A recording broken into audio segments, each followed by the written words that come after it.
जय Hind to all. बहुत से बच्चे जब प्रिपरेशन के अंदर एंटर करते हैं तो बहुत सारी चीज़ों में उलझ जाते हैं, जिसको बोलते हैं हम लोग कंफ्यूज हो जाना। फिर उस कंफ्यूजन का वो सॉल्यूशन ढूंढने की कोशिश करते हैं, लेकिन सच में वो कंफ्यूजन क्यों हुआ है उसके कारण पता तक नहीं होते हैं बहुत से बच्चों को। मैं आप लोगों के सामने अपने पिछले 10 साल का एक्सपीरियंस साझा करने के लिए जा रहा हूँ। और ये जो मैं मेरा एक्सपीरियंस है, ये एक्सपीरियंस मैंने टॉपर्स से लिया है। जो बच्चे एग्ज़ाम क्वालिफाई कर गए हैं उनकी क्या क्या स्ट्रेटजी रही है, मैं आप लोगों के सामने वो डिस्कस करने के लिए जा रहा हूँ। शायद ये आपके एग्ज़ाम के लिए बड़ी हेल्पफुल होगी।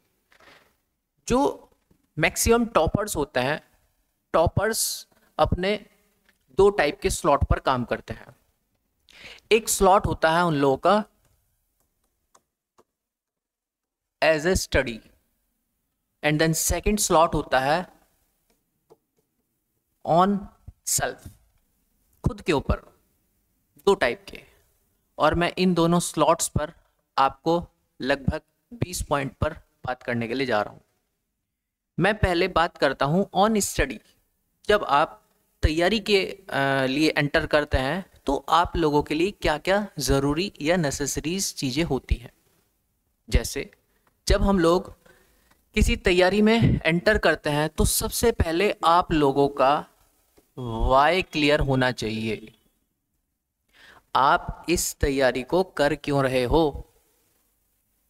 आपको अगर आपका वाई क्लियर है, आप पीसीएस की प्रिपरेशन कर रहे हैं, आप आईएएस की प्रिपरेशन कर रहे हैं, क्यों कर रहे हो? कारण क्या है? सिर्फ पैसा है, या अंदर से देशभक्ति की भावना है, या अपनी फैमिली को सुरक्षित रखना है, या और भी अन्य कारण? जब आपके पास वो वाई बिल्कुल क्लियर होता है तो आपका जो गोल होता है, आप जिस डायरेक्शन में जा रहे हो, वो भी और आसान हो जाता है, क्योंकि वाई आपका क्लियर है। पहली चीज, आपका वाई क्लियर हो। सेकंड चीज, आप जब पीसीएस जैसे एग्ज़ाम की या आईएएस जैसे एग्ज़ाम की तैयारी कर रहे हैं तो आपको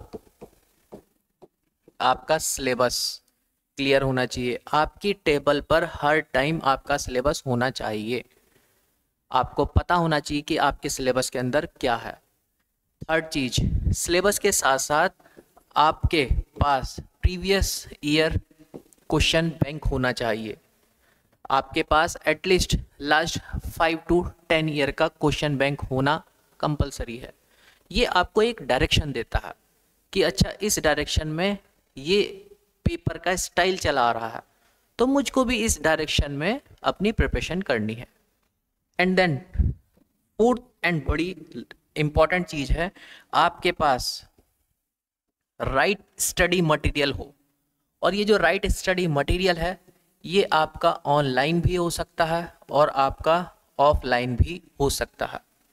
यहाँ स्टडी मटेरियल कहने का मेरा मतलब है, ये आपकी बुक्स, नोट्स या क्लास, वो सब चीज़ हो सकती है। जो टॉपर्स होते हैं वो सटीकता पर काम करते हैं और रिजल्ट आउटपुट आता है। ऐसा नहीं कि आप एक ए नाम के टॉपिक को लेकर के 10 बुक पढ़ रहे हो। आप एक बुक पढ़ो, सटीक पढ़ो, अच्छे से पढ़ो। मैं उस स्टडी मटेरियल के बारे में बात कर रहा हूँ। स्टडी मटेरियल में आपकी क्लासेस भी आती हैं और आपका प्रिंटेड नोट्स भी आते हैं। और इसमें लास्ट फिफ्थ चीज आती है, आपके कंटिन्यू जो मॉक टेस्ट हैं, मॉक टेस्ट। ये चीज़ें तो ऑन स्टडी आपकी पैरेलल चलती है। मोस्टली बच्चे इस पर काम करते हैं, बट इसको और प्रोडक्टिविटी इसकी ले करके आने के लिए, इसको और ज़्यादा अच्छा सा करने के लिए, आपके अंदर जो, अगर आप एक दिन के अंदर 6 घंटे बैठ के काम करके कोई वर्क कंप्लीट कर रहे थे, तो और अगर आपकी प्रोडक्टिविटी बढ़े, शायद वो काम आप 4 घंटे में बैठ करके करने लग जाएं। अब वो एंगल आता है आपका योर सेल्फ पर। आपको इसके साथ साथ खुद के ऊपर भी काम करना होता है। अब खुद के ऊपर काम कैसे? हर एक पर्सनैलिटी, हर एक व्यक्ति का अपना खुद का स्टाइल होता है। कुछ बच्चे ऐसे हैं जो रात में पढ़ना पसंद करते हैं, कुछ बच्चे ऐसे हैं जो दिन में, कुछ बच्चे ऐसे हैं जो सुबह ही 5 बजे या 4 बजे पढ़ना शुरू पसंद करते हैं। सबका पढ़ने का टाइम स्लॉट अलग अलग होता है। तो ये आप लोगों को देखना है कि आपका वो प्रोडक्टिविटी वाला जो टाइम स्लॉट है वो क्या है। सबका अपना अलग होता है, किसी की देखा देखी नहीं चलना चाहिए। आपको ये खुद अपने आप में जो है फाइंड करना है, जांच पड़ताल करनी है कि मुझको सुबह 5 बजे से 8 बजे तक पढूं तो ज़्यादा मज़ा आ रहा है या रात को पढूं तो ज़्यादा मज़ा आ रहा है। वो आपको खुद को अपना प्रोडक्टिविटी वाला टाइम स्लॉट निकालना है। ये लेबर सिर्फ इंडिविजुअल ऑन योर सेल्फ पर होती है। नेक्स्ट चीज, आपको अपना स्लीपिंग शेड्यूल पता होना चाहिए। ऐसा नहीं जब मन करा चादर ओढ़ी और चित्त हो गए। एक स्लीपिंग शेड्यूल आपका होना चाहिए। वो स्लीपिंग जो शेड्यूल है वो आपकी पूरी वर्किंग स्टाइल पर इम्पैक्ट डालता है। आप कितना ही अच्छा मटेरियल, कितना ही अच्छा कोर्स परचेज कर लो, कितने ही अच्छी तरीके से मॉक सीरीज लगा लीजिए, और अगर आपने अपनी बॉडी में वो एनर्जी नहीं फिल की तो वो प्रोडक्टिविटी निकल के ही नहीं आएगी। आपको ये भी अपने ऊपर काम करना है। नेक्स्ट पॉइंट आता है कंसिस्टेंसी। मतलब ऐसा नहीं है कि आज आप लोगों ने 2 घंटे पढ़ा और कल के दिन की छुट्टी हो गई। कॉन्टिन्यूटी होनी चाहिए। वो आप कॉन्टिन्यूटी बना करके रखेंगे तो वो खुद में एक तरीके से सेल्फ मोटिवेशन का काम करती है। ये भी बहुत ज़रूरी है। और ये अगर मान लो आप किसी शादी में भी चले गए, आजकल मल्टीमीडिया फ़ोन का ज़माना है, आपके फ़ोन में ही सब कुछ होता है। 1 घंटा 2 घंटा 4 घंटा बड़े आराम से आप कहीं पर भी रिमोट एरिया में जा कर के चीज़ों को पढ़ सकते हैं। तो वो खुद को एक्सक्यूज़ देना नहीं पड़ता। क्लियर है। नेक्स्ट आपको काम करना होता है पॉजिटिव अफर्मेशन पर। पॉजिटिव अफर्मेशन कहने का मतलब आपको नेगेटिव लोगों से दूर रहना है, पहली चीज़। पॉजिटिव अफर्मेशन कहने का मतलब, इसका एक एग्जांपल से समझते हैं। सपोज पीसीएस, उत्तराखंड पीसीएस का फॉर्म निकला है, 189 पोस्ट है और इसमें 1 लाख बच्चों ने फॉर्म भर दिया। अब कुछ बच्चे ऐसे हैं, भाई 1 लाख लोगों ने फॉर्म भर दिया है, 189 पोस्ट है, हम तो कहीं भी नहीं है। लेकिन जो पॉजिटिव सोच वाला होता है, क्या बात हो गई, 1 लाख में से एक तो हूं मैं और पोस्ट 189 है, मुझे तो सिर्फ एक ही चाहिए। सिर्फ सोच का फर्क है। आपने सिर्फ सोच बदली है तो वैसे ही आपकी डायरेक्शन बदलती चली जाती है। इसके साथ साथ जो आपके पास नेगेटिव थॉट वाले जो लोग हैं उनको अपने से दूर रखना पड़ेगा। नेगेटिव थॉट वाले लोग, कुछ ऐसे दोस्त भी होते हैं, कुछ ऐसे रिश्तेदार भी होते हैं, कुछ ऐसे सोशल मीडिया चैनल भी होते हैं, कुछ ऐसे पेज भी होते हैं जो आपको जो इन्फॉर्मेशन दे रहे हैं वो एज ए नेगेटिव वे में दे रहे हैं। दूर कर दो, बिल्कुल दूर कर दो। वो आपके किसी काम के नहीं है। आपकी प्रिपरेशन के दौरान तो आप उसको दूर ही कर देना, बाद में चाहे आप उसको अडॉप्ट कर लें, वो दूसरी बात है। बट ये इम्पैक्ट देखो, जितनी भी मैं चीज़ें आपको ये बता रहा हूँ, ये सब की सब चीज़ें इम्पैक्ट करती है आपकी स्टडी पर, स्टडी स्टाइल पर। ये आपके योर सेल्फ पर आप जब इन पर ध्यान देते हैं तो ये यहाँ पर बहुत काम आती है। नेक्स्ट, इसके साथ साथ आप लोगों को चेक करना है। 10 पॉइंट हो गए, मैं यहाँ से स्टार्ट कर देता हूँ 11th पॉइंट। आपको ये देखना है खुद का ही एक वे आपको फाइंड करना है, खुद का ही एक तरीका फाइंड करना है कि आपको ज़्यादातर जो चीज़ें हैं वो पढ़ के समझ में आती हैं, लिख करके समझ में आती हैं, या कोई वीडियो देख करके समझ में आती हैं।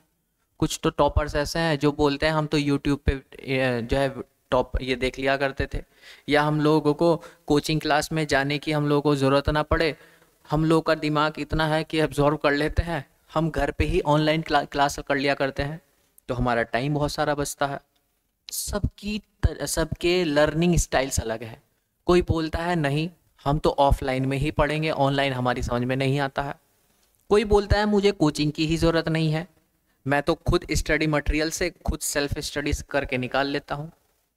सबके तरीके अलग हैं। वो आपको अपना तरीका ढूंढना है कि आपका लर्निंग स्टाइल क्या है, आप किस तरीके से चीज़ों को समझ सकते हैं। उसके साथ साथ आपको ऐसा भी होता होगा कई बारी आप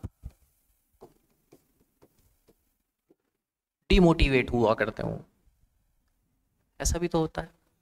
जब भी आप डिमोटिवेट हो तो कई सारी चीज़ों पर आप काम कर सकते हैं। जैसे मैं अपना एग्जांपल बताऊं, जब भी मैं डिमोटिवेट हो जाता हूं तो हमारे शहर के बिल्कुल बीचों बीच एक नहर जा रही है। मैं कूदता नहीं हूँ उसमें, उसके बराबर में जा करके बैठ जाता हूँ, पानी को देखते रहो, शांत माहौल, ठंडी हवा जब लगती है इस पे तो आराम से दिमाग जो है शांत होता चला जाता है। सबके तरीके अपने हैं। किसी शांति वाली जगह पर जा करके बैठ जाता हूँ, किसी गार्डन में चले गया अकेले, किसी के साथ नहीं। ऐसे ही सबके तरीके अपने अलग है। कोई डिमोटिवेट हो रहा है, कोई मूवी देख लेता है, कोई अपने फ्रेंड्स के साथ बात कर लेता है, कोई कहीं घूमने के लिए चला जाता है, अपनी फैमिली मेम्बर के साथ बैठ के गप्पे लड़ा रहा है, कोई कुकिंग कर रहा है।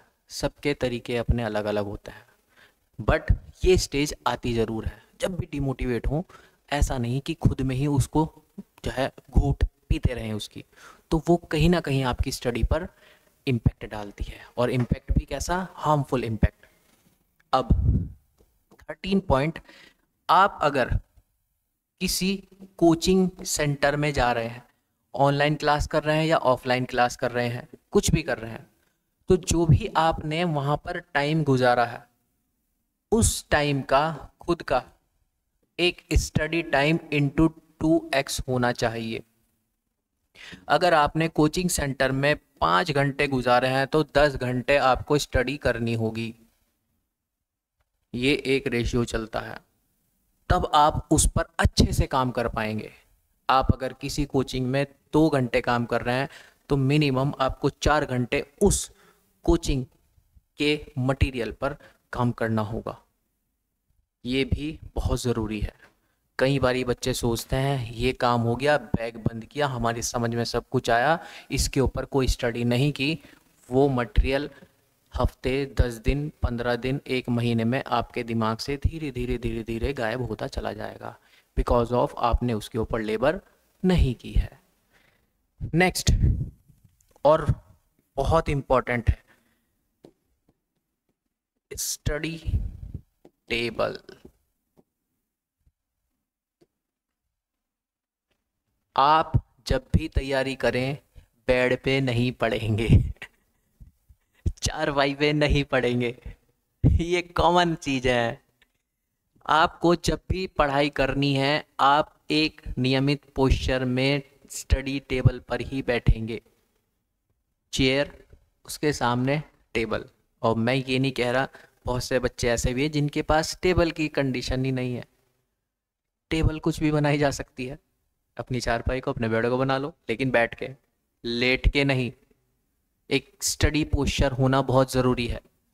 वो आपको आपके दिमाग में एक तरीके से फीलिंग लाता है कि हाँ सच में हम पढ़ रहे हैं। और लेटा हुआ आदमी है, 2 घंटे वो लेटा हुआ था और फिर 5 मिनट बाद पता ही नहीं चला वो कब 6 घंटे बाद उठा, ऐसा होता है। एक स्टडी टेबल को मैनेज करना बहुत ज़रूरी है। टॉपर्स की बात बता रहा हूँ, जो टॉपर्स करते हैं। पॉइंट नंबर 15 पर हम आते हैं, और बहुत इम्पॉर्टेंट है।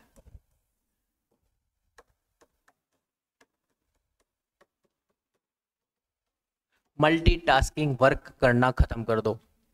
पढ़ रहे हो, मैसेज आ गया किसी का, बुक इधर रखी और उसका जवाब देने में लग गए, मत करो।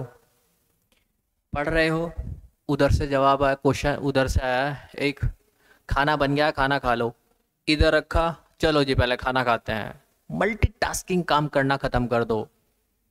अगर आप पढ़ रहे हो तो सिर्फ पढ़ो। आप अगर कुछ खाना खा रहे हो तो सिर्फ खाना ही खाओ, वहाँ फिर पढ़ाई की बात मत सोचो। उससे क्या होता है, आपकी वर्किंग एफिशिएंसी पर फर्क पड़ता है। And it's a part of meditation also. Meditation ही इसका नाम है, एकाग्रता, फोकस। जब आप अपनी जिंदगी में इस एकाग्रता, इस फोकस को लेकर के आ जाते हैं तो आपका काम करने की एफिशिएंसी कई गुना बढ़ जाती है, प्रोडक्टिविटी बढ़ जाती है, एनालाइज करने की क्षमताएं बढ़ जाती हैं। तो आप मल्टीटास्किंग पर काम करना बिल्कुल बंद कर दीजिए। पॉइंट नंबर 16 पर हम लोग आते हैं।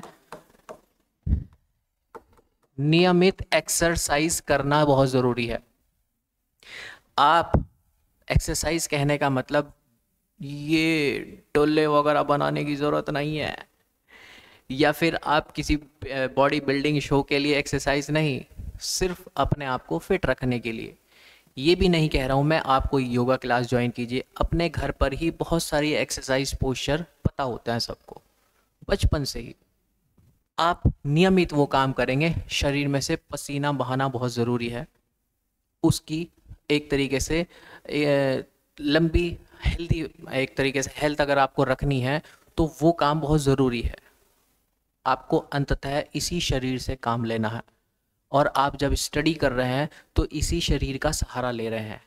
तो आप इस मशीन पर तो फोकस कर रहे हो, बट इस मशीन पर फोकस नहीं कर रहे हो। ये भी एक आपका पार्ट होता है जर्नी का। Point number 17, to find your mistakes. आपको अपनी जो गलतियां हैं खुद ही देखनी है। आज आपने ये चीज़ पढ़ी, मॉक टेस्ट लगाया, मॉक टेस्ट में ये टॉपिक पढ़ा था, टॉपिक पढ़ने के बाद फिर भी आपने आंसर गलत किया, कहाँ गलती रह गई? आपको कोई नहीं बताएगा, आपको अपनी गलतियां खुद को ही देखनी पड़ेंगी। आप कोई भी काम कर रहे हैं, आपने कोई भी मिस्टेक किया, आप करते ही जा रहे हैं, करते ही जा रहे हैं, लेकिन उसका आउटपुट नहीं आ रहा है, तो आपको खुद को ही देखना होगा कि यार गलती कहाँ हो रही है। To find your mistakes. Okay, the next point की तरफ हम लोग चलते हैं। पॉइंट नंबर 18, मोबाइल स्लॉट खत्म कर दो बिल्कुल। मतलब हर टाइम की ज़रूरत नहीं है ये। अपना एक मोबाइल चलाने का शेड्यूल बनाओ, साइलेंट डाल दो पूरा दिन। एक पर्टिकुलर टाइम, वो रेस्ट टाइम जिसमें आप खुद को फ्री करना चाह रहे थे या यारों दोस्तों से बात करना चाह रहे थे, उसी पर्टिकुलर टाइम में मोबाइल उठाया। नहीं तो मोबाइल उल्टा करके साइलेंट करके रख दो। ये मोबाइल आप बाद में भी चला सकते हो जब आप कामयाब हो जाएंगे। नहीं, बहुत से बच्चे ऐसे भी होते हैं कि वो ऑनलाइन क्लास कर रहे हैं, उसी पर्टिकुलर टाइम में उठाओ। अनयूजुअल सोशल मीडिया पेज पर स्क्रॉल करने का कोई मतलब नहीं। आपने 2 घंटे पहले क्या रील देखी, क्या पोस्ट देखा, आपको 2 घंटे बाद का पता नहीं होता। तो आप अपना जीवन ऐसी चीज़ों के ऊपर व्यस्त कर, मतलब बेकार करते चले जा रहे हैं जिसका आपको कोई बेनिफिट नहीं है। इस पर काम करना बहुत ज़रूरी है। ये आपके सीधा मस्तिष्क पर वार करता है, जाने और अनजाने में। नेक्स्ट पॉइंट जब हम लोग देखते हैं तो पॉइंट नंबर 19, हम अक्सर देखते हैं कि यार 1 लाख बच्चे बैठे हैं एग्ज़ाम में, तो हमारा कंपटीशन 1 लाख बच्चों के साथ है। नहीं, अपना कॉम्पिटिटर अपने आप को बनाओ। जो आपका कंपटीशन वो सिर्फ आप हो। कंपटीशन सिर्फ आपका आपके साथ ही है और किसी के साथ नहीं है। हर दिन अपने आप के साथ कंपटीशन लड़ो।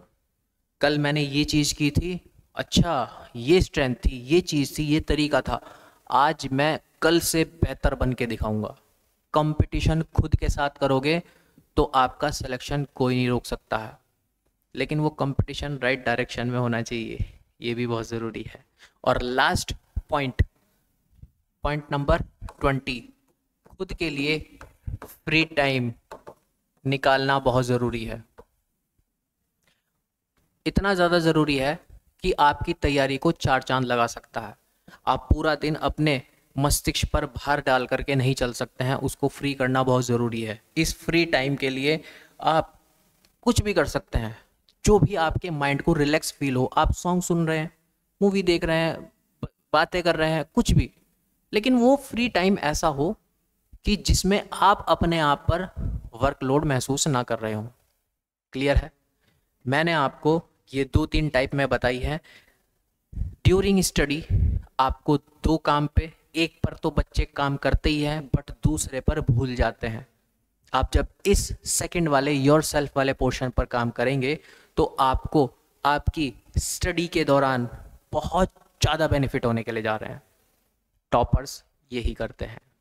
आपको कुछ पूछना होगा कमेंट बॉक्स में, कमेंट खुला है, कमेंट कर दीजिएगा। Okay, bye bye.